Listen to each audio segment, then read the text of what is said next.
Vaccinations have led to the near elimination of many diseases: polio, whooping cough, measles, mumps, and others. But in Michigan, some of these diseases are starting to return.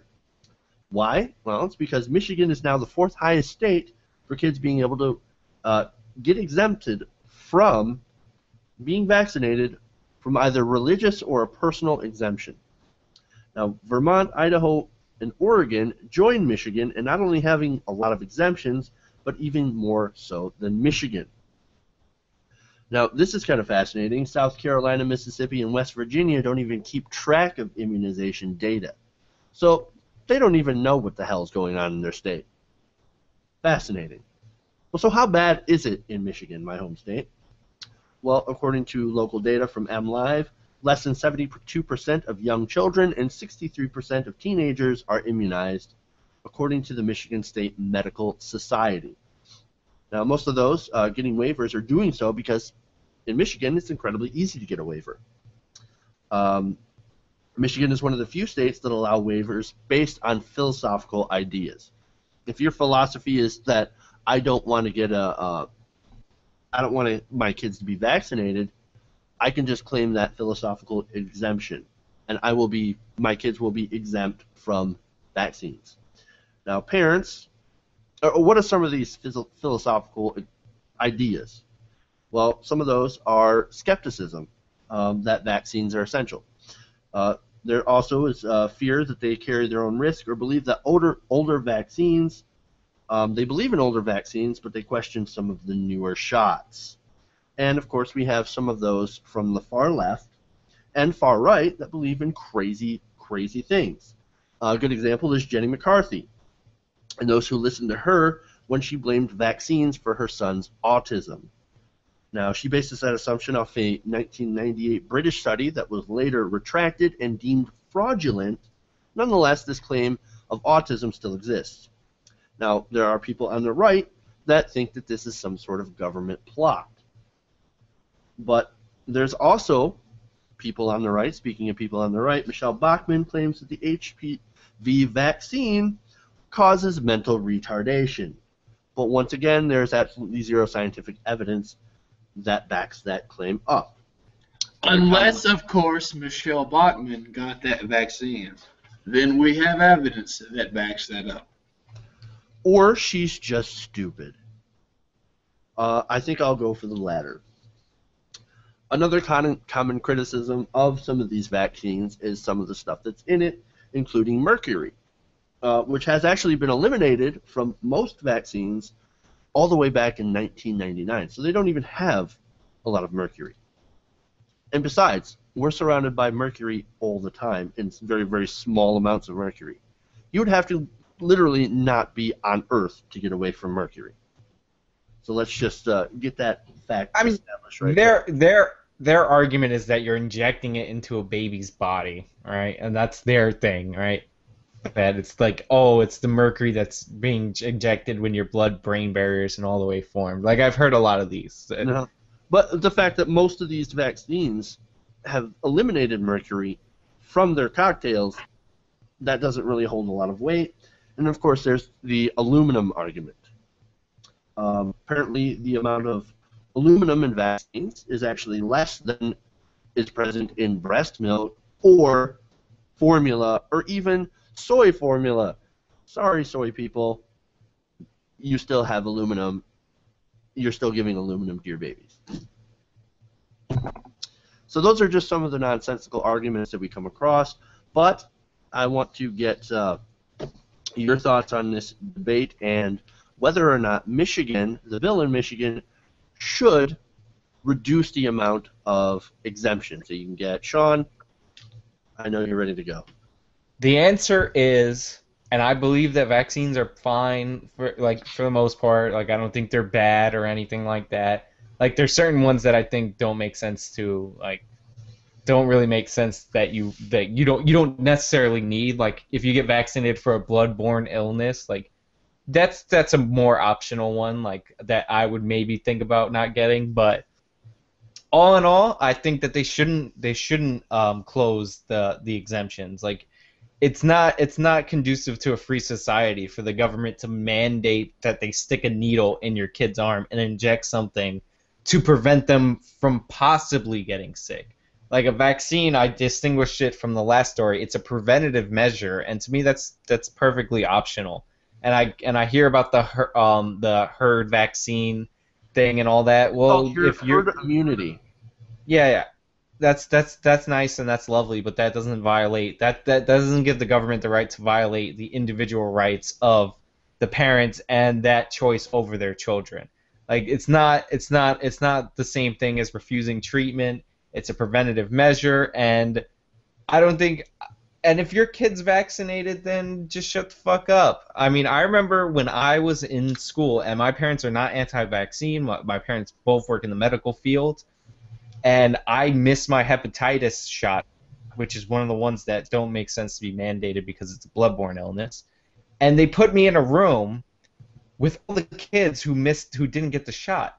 So if it was an airborne illness and one of them would have had it, they would have been like, "Oh, well, you didn't get the vaccine, so we'll put you in the room with the disease." So I don't like those rooms. I don't like that idea that the government could stick a needle in your arm against your will. If you have a philosophical objection to it, then you shouldn't have to take it. It doesn't have to be religious or anything. If you just don't want to take it, you don't have to take it. All right, Sean. Look, there are three words that come to mind: public health issue, or I should say, public health hazard. I don't want your shitty sick kids getting my kids sick. So vaccinate your kids. But yeah, you know what? There's a problem with that. Is that kids that are under 9 months old, they can't get vaccinated yet. They're open to the diseases from your shitty kids. So don't let your kids hang out with. That's the thing. That's why. Don't let your kids hang out with other shitty kids. Look, that's why people should be vaccinated because it's to protect those who can't get vaccinated yet, or that have a bad adverse reaction to being vaccinated and are unable to get all of their vaccines. It's to protect everyone else who can't. That's where that herd immunity comes into. All right, I've talked enough, Jordan. Yeah, no, thank you so much, Chef. No, this is why ultimately, at the end of the day, libertarians are not, decent liberals or whatever. Like this has come up several times. Like, we look at a position, from the data, and then libertarians, and Sean to a lesser extent, because I think Sean is a more reasonable libertarian, look at a position from principle. All right, from principle, I think Sean has an excellent point. In a perfect world, I don't think that the government gets to dictate what you can do with your own body. But the fact of the matter is, that's not really the issue here. The issue is what parents are doing with their children's bodies, number one, and 3- and 4-year-olds are not, adults who get to make those kind of decisions. And 2, the issue here is those kids' parents, whether or not that's right or wrong, we can debate about that, are also dictating what happens to other children's bodies. Now, you don't let your kids hang out with other shitty kids. Well, some people's kids cannot legitimately get these immunizations. Some people are actually allergic to these immunizations. And so if you're going to say that, oh, well, then just don't let your kids hang out with them, I guess, which is the libertarian position, well, then, okay, so you don't get to work because you have to stay home and homeschool your kids. They can't go to public school. And obviously, if you're not working, you can't afford to put them in private school. Like, no, you don't get to force people to be poor because their children can't be in public school that would otherwise be completely accessible to them if other kids were immunized. Or immunized. That's not fair. That's not a good position. And the other thing too, again, to go back to my initial point, is Sean's arguing from principle. And if data and facts didn't exist, I would probably agree with Sean's principle. But what we like herd immunization isn't a principle. That's a statistical fact. Sean is arguing from principle that's not backed up by data. We know beyond a shadow of a doubt that herd immunization breaks down and innocent children are affected whenever a certain amount of kids don't get immunizations. That's a statistical reality. That's based on observable data. That's what we know. That transcends your principles as a liberal, conservative, libertarian, yada, whatever position you hold. What we know is what, from observable statistical data, what's best for society, and that's immunization. Let me chime in before Sean. Let me chime in, Sean, before I go to you. I just want to say that arguing with you about this is actually it's much better than arguing with somebody who denies the facts. You don't deny the facts, but you are principled in your position, and so that's why it's actually interesting to argue with you, because you're arguing from a principled position, even though you know the facts. And I will gladly concede that too. Right. Yeah, totally. It's unlike arguing with some of these anti-vaxxers that have been proven. If you're an anti-vaxxer based on some of these conspiracies about like autism and stuff, you're actually, and there's been studies done on this, you're actually more prone to believe that we faked the moon landing. So it's non-factual. They come at it from ignorance and conspiracy-minded. Sean is not like that, so I definitely want to give you props on this. Now go. Yeah, I understand the herd immunization argument, and I understand all those arguments. But then again, I don't care. Like, honestly, it doesn't matter. You own yourself, and you're saying that the parents don't get to make that choice for their children. But then the government intercedes and makes that choice for the children. When there is no clear and present danger, there's only a theoretical danger, and even if that theoretical danger, it's not theory. It is theory. It's observable fact. It's that your kid might get sick. That's a theoretical danger. Your kid's not already sick. That's why this is different from the other case. The other case, your kid is sick, and you're praying instead of getting them treatment. But that's theoretical. It's only theoretical that your kid won't get better from your prayer. No, that's an actual illness. If you don't get your kids vaccinated, and it's an actual fact that herd immunization breaks down. What's an actual fact here is that because people have not been immunizing their children, that diseases like polio, whooping cough, have been increasing. That is scientific fact. That is proven by the CDC that these diseases that are entirely preventable, that we eliminated are coming back. Yeah, that is an undeniable fact. I understand. So in order to be in a fact-based world, to make fact-based decisions, we have to look at that and say, gee, immunizing our children work. Despite it being the hand of the government doing the immunization, I don't care if a private charity decided to do it. As long as it's done, and as long as you're supposed to have it done, that's the only way we're going to continue to keep these entirely preventable diseases at bay. Yeah. And if you don't, you're endangering the public health. I don't care about the public health. Like, I'm not Michael Bloomberg. I don't care about big sodas or any of that lame stuff. Big sodas are different than polio. Well, that's all under the veneer of public health. You can't really make a comparison between that. Obesity and polio. Obesity affects you. Polio affects other people if you give it to them. Yeah, exactly. And it's not under the veneer of public health. It's under the observable fact and data of herd immunization. We know that when a certain percent of a population 95 is not I'm sorry, what's the percentage again? 95 to 97%. There you go. Of people, if they're immunized, they protect the rest, the 3 to 5% that are not immunized. That is scientific fact. Exactly. That's why this is different. There is a quantifiable, observable position here that can or cannot happen. It's different. Whether or not you agree with, Bloomberg's nanny state, like, I think it's for, the good of the people, but I don't think it's necessarily constitutional. This is a completely different issue. There's a scientific aspect, a scientific rule at play here. And whenever we know that and ignore it, then we are it's no different than not getting your sick kid help. Because whenever we know that there's a scientific aspect to this, whenever we know there's a quantifiable aspect to this that can prevent it, that prevents people who otherwise have no choice in the matter, which is kids who can't get these immunizations. Yes, and then you have a duty. And do not have the choice. It's just like in the last story. The children do not have a choice.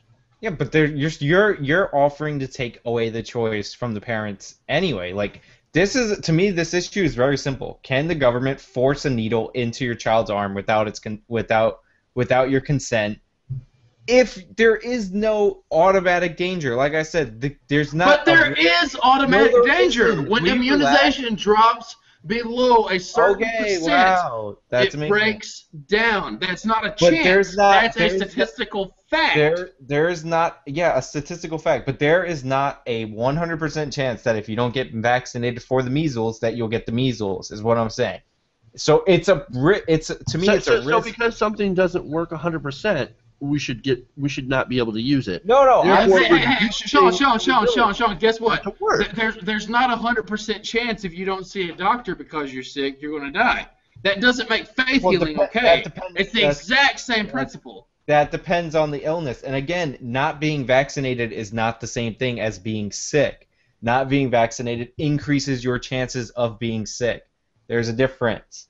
Whenever vaccination rates drop below a certain percent, we know there is a 100% chance that herd immunization breaks down. Well, I don't care about herd immunization. This is about the individual rights of parents and to make decisions for their children. It's the government. No. What it is that the individual rights to make not only the choice for your children, but you're also making it the choice for that child down the street. So that child down the street didn't get vaccinated. Okay, so here's my suggestion. To be him. If you don't want your child vaccinated, then your child should never be able to go into public. No, that's ridiculous. That's not ridiculous. Yeah, it is. Because if your child's going to harbor a communicable disease for the rest of the children. All right, so then should you be banned from having sex if you have HIV? That's a communicable disease. Oh no. Right? No, but you should be banned from fucking children, which is a law. First of all, there are people that have gotten in trouble for willingly spreading HIV. Yeah, that's willingly spreading it. But should you be banned from having sex in all circumstances? But no, that's not the same. Go outside ever. Because when you don't vaccinate your children, it's not that clear of a danger. Like I said, there is a danger. You are increasing your chances of your kid getting sick. That's the problem. It's a bad idea. It breaks down because they have that disease. You defeated your own argument from before because the person with HIV has that disease. Yeah, and he should still be allowed to function in society. My point is, just because you have something different or you have a higher chance of making some other person sick. But that unvaccinated person doesn't have a disease, you said. Hold on. Let me show where Sean's point is completely ridiculous. Because if we're talking about a kid that has whooping cough, spreading whooping cough to others, the issue what spreads that whooping cough is others breathing. Whereas his HIV analogy depends on two consenting individuals fucking each other.